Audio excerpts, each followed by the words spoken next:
Welcome to our last week of speaking senses. This week we will be talking about the gustatory and olfactory senses.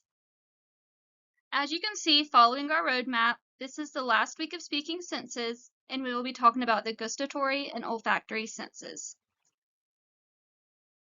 Here are the facilitators: Cameron Cook, Paige Barham, Madison Walton, and Ikra Malik. Just to review, our sensory system is very vast, and it's how we interact with the environment. And we do that through our senses. As you can see, today we'll be talking about the olfactory and gustatory senses, which are smell and taste. Here's a visual depiction of our sensory threshold and how we can best optimize our self-regulation. And so between the green lines is our sensory threshold, and this is where we are adequately receiving optimal sensory input, and we're best able to include self-regulation strategies within our day. However, sometimes children are experiencing hyposensitivity where they are below the threshold, and so they are under-responsive to that sensory input, so they are going to engage in seeking behaviors to kind of build up towards their threshold. On the other hand, they may be hypersensitive or overly sensitive to sensory information, so they're well above the threshold, and they need to engage in activities that kind of bring them back down towards their threshold and kind of in their sweet spot. And so these may look like avoidance behaviors as they're trying to avoid or escape the overwhelming sensory stimulation that they are experiencing. So now we're going to talk about the olfactory sensory processing.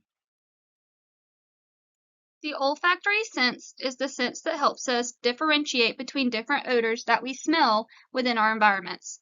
The olfactory sense helps us determine if it is a dangerous smell, a foul smell, a pleasurable smell, a strong or a faint smell. On this slide, we're going to talk a little bit about the olfactory sense. So when we are looking at odors in the environment, those odors then travel to olfactory receptor neurons that are located in the nose that goes through the olfactory bulb, and that is processed in a specific location in the brain called the piriform cortex, which is in the temporal lobe. The nose is able to sense particles, or otherwise known as odors or odorants, from the air in order to perceive odor that's in the environment around us. Certain smells can also trigger emotions due to the area of the brain that they are processed in, which is known as our limbic system. And that means that good and bad memories can both be related to smells, which influences our choice and preferences. Additionally, food preferences are really guided by our sense of smell as well. The chart on this slide discusses behaviorally what the olfactory system looks like when individuals are over-responsive or under-responsive.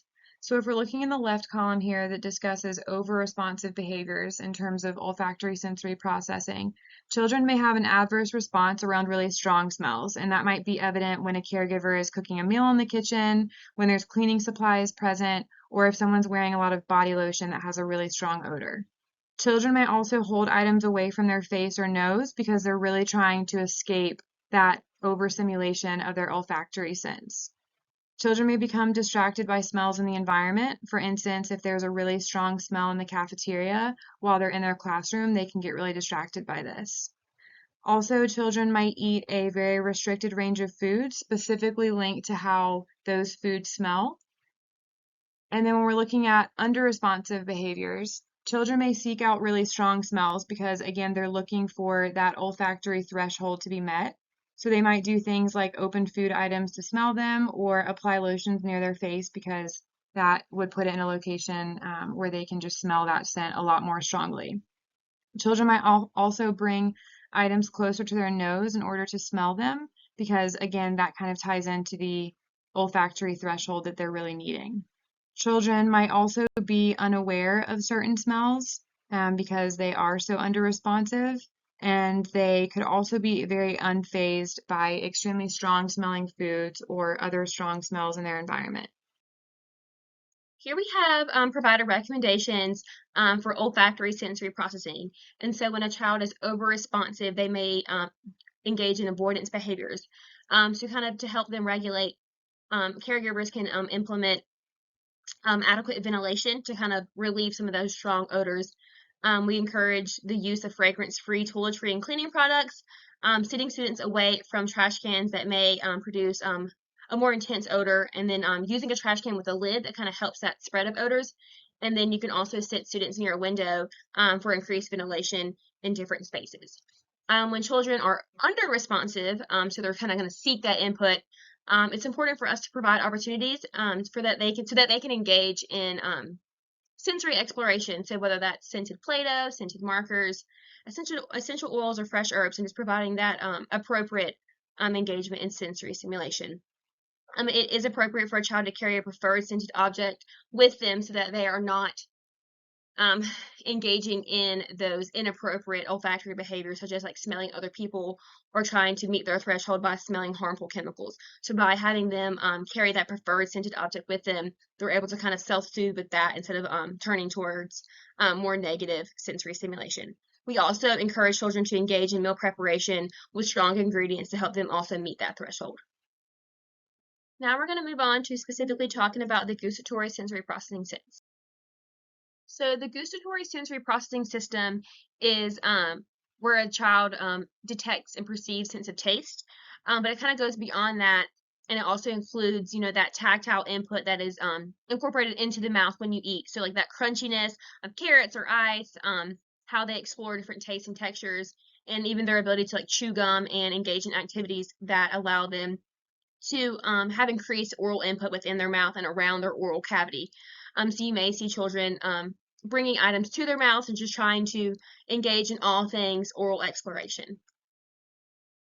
The gustatory sense is how our body receives taste from the tongue and processes the chemical makeup of the object in our mouth, whether it's food or a non-food object. Our gustatory sense also helps us enjoy our food and keeps harmful substances out of our body. Example, a bitter or bad tasting is a safety mechanism. Primary food or chemical taste is salty, sour, sweet, or bitter, and we can tell what we have in our mouth and how it tastes to us based off the sense our brain perceives from the tongue. So now we're going to talk about what gustatory sensory processing looks like behaviorally. So for those kiddos that are over-responsive, they're way over their threshold. So in the attempt to kind of bring them back down, they may be very picky eaters because of either the sensory or the taste aspect of different foods. So therefore, they also may have a preference for bland foods without a lot of spice or flavor because those more intense flavors may be too overwhelming.